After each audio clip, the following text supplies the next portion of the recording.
Hey everybody, it's Jason Blaha here, and today I want to chat with you guys a little bit about bench press accessories, which is something I always have to do some extra work for to improve my bench press because I have long arms. The bench press is not my best lift in terms of my structure, and it always takes a little bit of extra work, and a lot of you out there are in the same boat. You know, the bench press just doesn't come easy to you, whereas in some of you guys, the bench press is just the easiest lift in the world.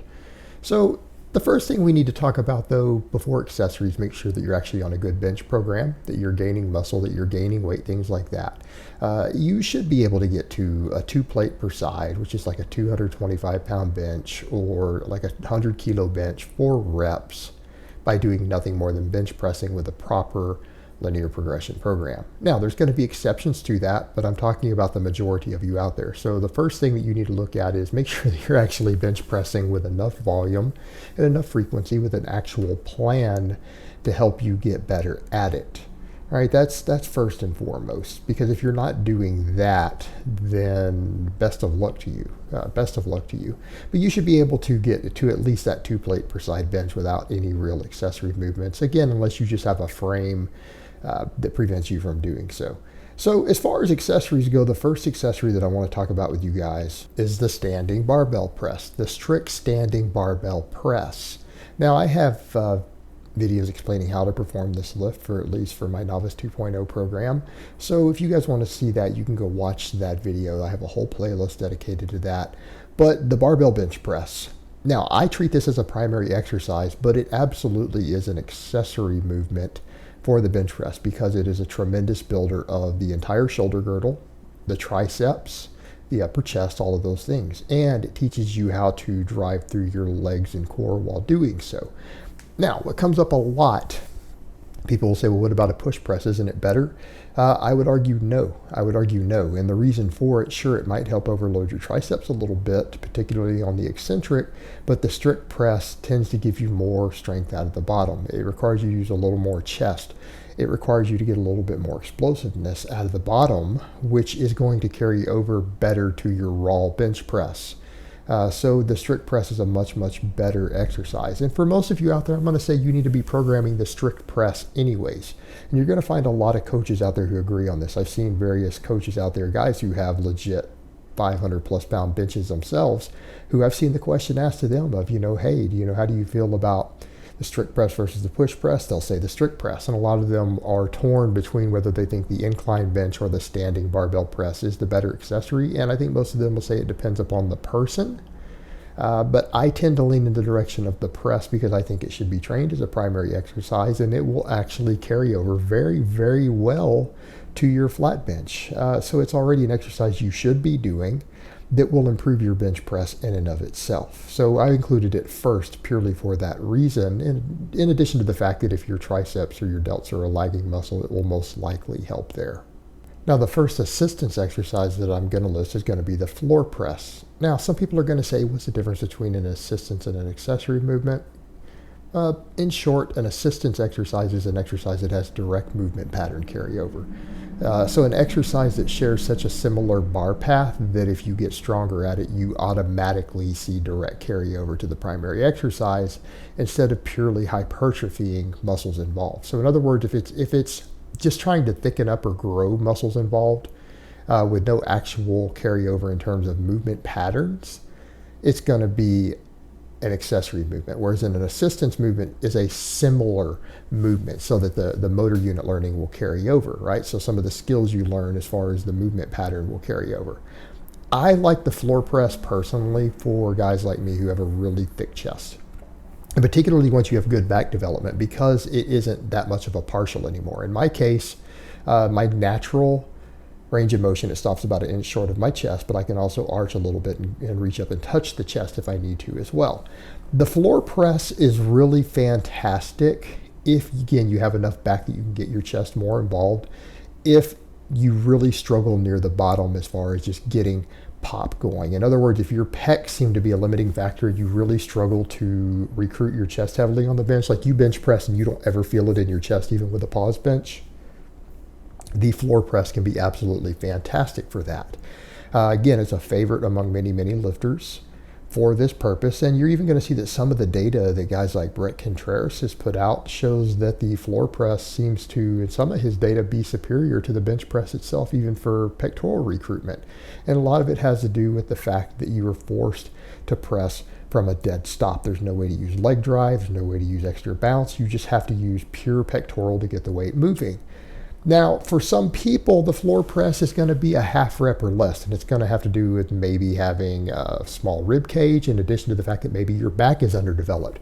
But your pectorals really are a limiting factor in your bench press, right? That your pecs just aren't big enough, and you know that they're limiting you, and you know that things like your triceps and everything else are really good. Then I'm going to say maybe a weighted dip would be a good choice. Now, for this purpose, a lot of people might say, hey, I think dumbbells would do the job too. Don't they get a stretch reflex? Yes, but the dip is a generally better all-around mass builder that still gives you the stretch reflex that you can get out of dumbbells. Now, arguably, if your recovery is an issue and you're nearing your maximum recoverable volume, in some cases dumbbells might make sense, but I'm going to say that for most lifters out there, for most of you out there, the weighted dip is going to give you better overall size. It's going to thicken up more than just the chest. It's a nice big movement that trains the entire upper body, and it just gives you all around thickness that's going to carry over. In addition to the fact that you can get that stretch reflex in the chest, deep into your pecs that you would get with dumbbells, because again, the nature of the exercise, if you watch the way the exercise is, you're going to be able to get a better stretch reflex than you can get with your normal barbell.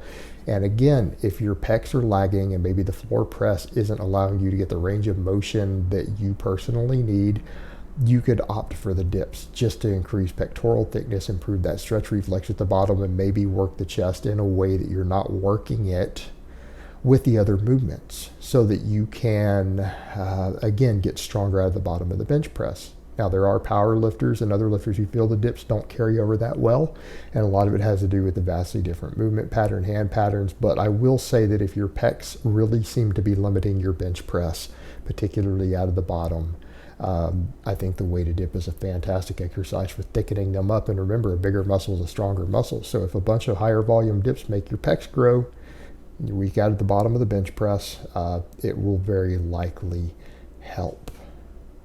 And then last but not least, for a lot of us out here, the triceps really are a limiting factor. For me, they are right now. My triceps do currently limit my own bench press, so I'm putting a lot of effort into the JM press at the moment. And why the JM press? Well, the argument could be made that if your lockout, and I mean your lockout, I'm talking the last third or more of the exercise, film yourself on a max bench.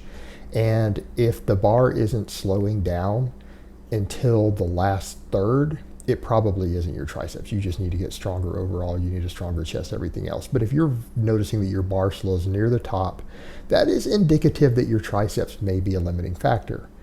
For raw bench pressers, I'm not going to recommend something like board presses and all of that up front. That's not going to be my first recommendation. I'm going to say that you may very well benefit from some direct tricep work to make your triceps thicker. And usually any tricep work will help to some extent because, again, a bigger muscle is a stronger muscle. We know that. That's universally understood. But if you are specifically trying to improve your bench press and you know the triceps are a weak link, we need to be looking at which heads of the tricep are going to be most involved in improving the bench press. And as much as I might say, hey, getting a big long head will absolutely make you look bigger and thicker, and that's not a bad thing. Look, if you want to have big arms, you do need to have a big long head. No one's going to deny that. But the lateral and medial heads really play a tremendous role in that last third of the bench press. And if that's where you're struggling, thickening them up is a good idea. And it's important to remember here, just like with anything else, what does all the data that's been accumulated over the years show? That multi-joint exercises increase strength more than single joint exercises, even when hypertrophy is equal. So if you're going to try to add more size to the tricep and you have any recovery to spare, you need to do a more multi-joint exercise like that. Then the JM press fits the bill perfectly. Again, it's not necessarily going to give you the extra long head that you might want purely for appearance, But if you are trying to get stronger on the bench press and you know your triceps are limiting you a bit, spending some time working on this accessory movement isn't a bad idea. It's been time proven. It works the triceps in exactly the way that you would want to carry over to your bench press.